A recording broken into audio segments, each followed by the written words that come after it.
For all of the elite AFC teams and for how loaded of a conference it is with the Chiefs, Bills, Broncos, Chargers, Raiders, Bengals, and Ravens and more, there are still some teams like the Jags and Jets that have young quarterbacks that are rebuilding and are doing a good job at that.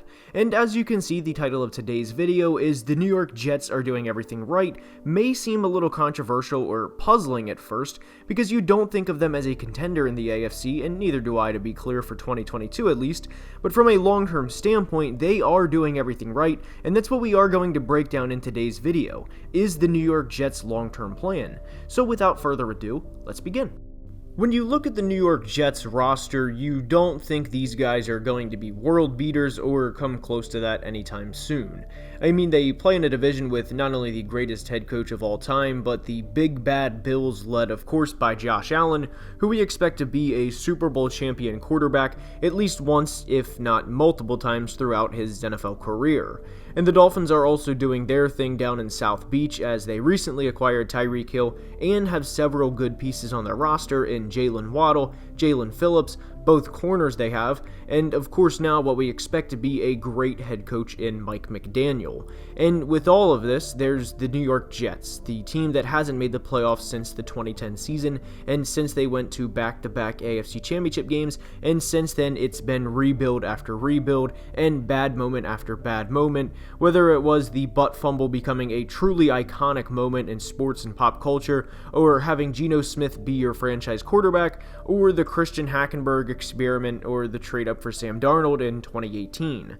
Through all the bullshit over the past decade, and Jets fans know there's been a lot of it, what they have going on now is the best their future has looked in a long time. And there's been a lot of tough decisions that have been made over the past few years, like trading an all-pro safety in Jamal Adams, who, when you drafted him at number 6 overall in 2017, it was considered a steal, and the thought process was for him to be the leader of your defense and the face of your franchise for 8 to 10 years, and for him to make multiple Pro Bowls, and to eventually cut ties with Sam Darnold, who the entire fan base, obviously wanted to be good.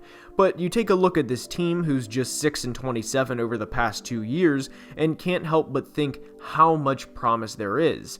Zach Wilson showed big-time flashes as a rookie in 2021, including but not limited to the Titans game, where the Jets not only competed but beat a team that has went to the playoffs in each of the last 3 years, including an AFC Championship game appearance in 2019 and a number 1 seed in the playoffs this year, only to be beaten by a team in each of those years that went to the Super Bowl. And in 2019, Kansas City, the team they lost to, won the Super Bowl.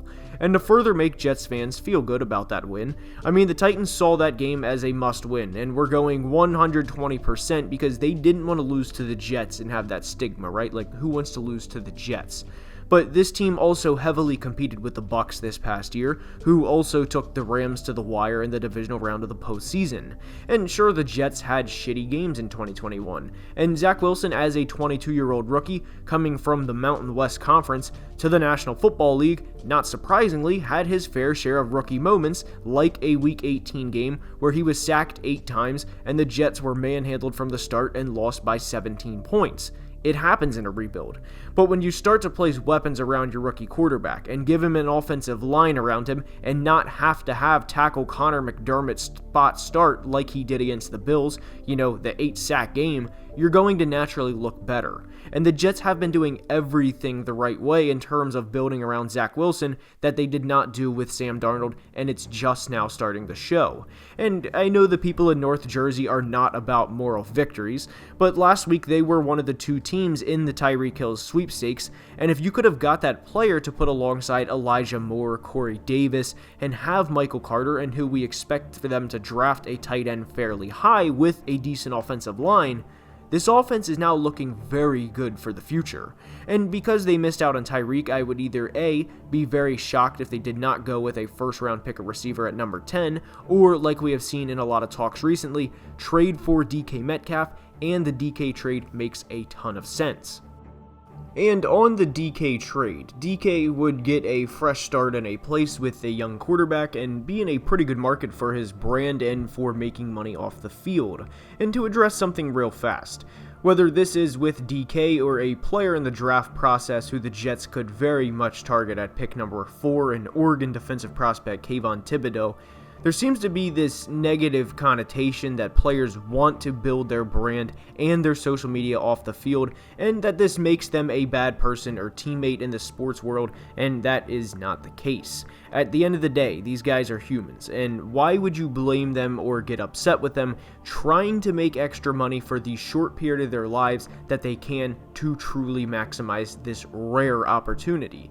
And I bring that up because it's a conversation that will be had and will be brought up if the Jets bring on DK Metcalf. And recently we've seen that the Seahawks have, quote, every intention of keeping him, end quote, and they want him to effectively be their franchise guy. And a couple of things I have to say to that are, one, no shit they're going to say that. Like, is Pete Carroll going to go into a press conference and say, hey, insert the name of a Seahawks beat writer? I want you to specifically know DK is on the trade block, or we've been shopping him around at least. No, Pete is not going to say that. And two, the Jets can provide a lot for DK from a team standpoint, from a market standpoint, and with him entering a contract year, they also have a lot of salary cap to pay him. And if you go out and get a DK Metcalf, this benefits the team in a lot of ways, because let's call something the way it is. The Jets obviously are not going to trade pick 4 or pick 10 for DK. Kind of rightfully so. Why would you do that? Sure, they may go the 2-2s route, but they will keep both of their first round picks, which will go a long way into continuing the rebuild of the Jets. And having said that, that reverts us to the title of today's video. The New York Jets are doing everything right. And one thing I want to be clear within all of this. Full disclosure, I expect the Jets to be a bad football team this year from a record standpoint. And the reality is this team back in 2019 finished the year 7-9 because of, Jets fans know this, however everyone else watching this may not, but on the back half of that schedule, they played shit team after shit team and were beating bad teams week after week. They finished the year something like 6-1.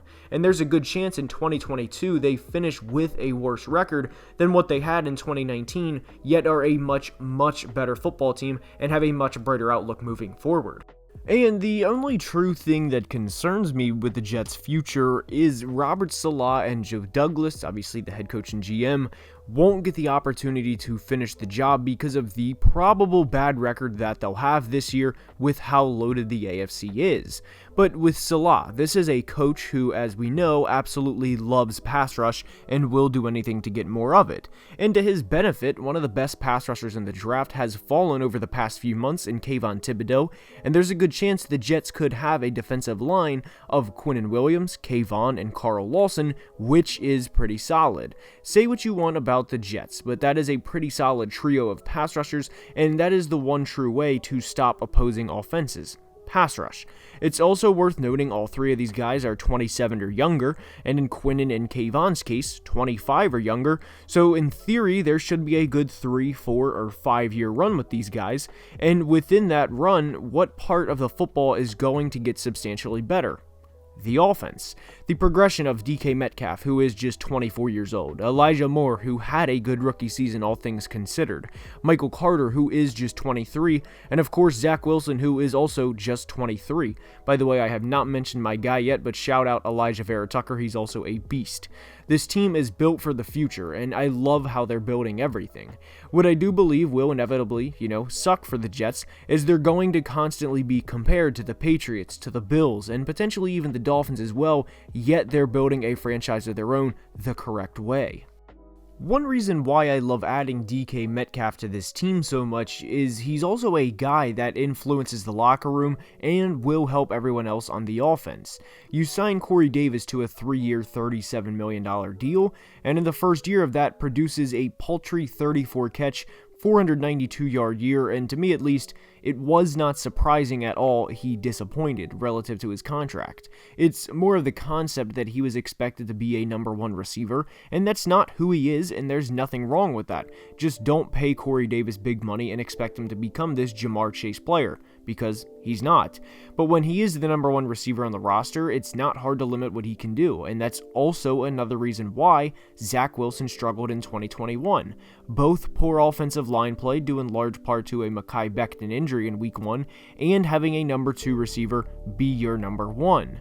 But with the moves they've made so far, like addressing the tight end position, which by the way, Jets fans know, the Jets tight end room in 2021 was arguably the worst in the NFL in the past 4 or 5 years. They went out and added CJ Uzomah, then signed guard Laken Tomlinson, and also signed safety Jordan Whitehead.